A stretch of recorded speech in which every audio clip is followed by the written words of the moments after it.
Sveiki. Šiandien parodysiu, kaip galim pašalinti nuo odo, nuo veido spuogas, bei kaip galim padaryti, kad būtų pas mus kuo tamsesnė oda. Taigi, pasirinkam naują paveikslėlį ir iškart parodysiu, kaip galima pašalinti nuo veido spuogas. Taigi,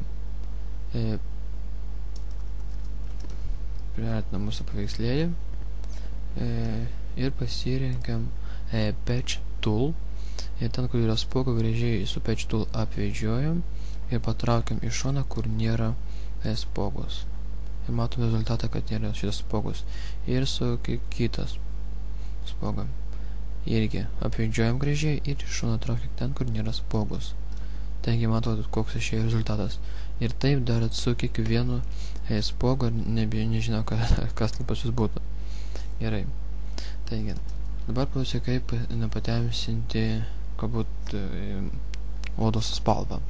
Taigi, padarom kopiją mūsų šito paveikslėlį. Gerai būtų, kad būtų dvi kopijos. Taigi, spaudžiam OK.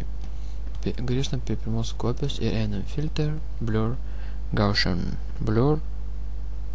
Ir radianą nustatom ant 6 ar 7 pikslų, tai nesvarbu. Ir ant kitos kopijos nustatom Overlay. Tai išėjo toksai efektas. Taigi, ačiū už dėmesį.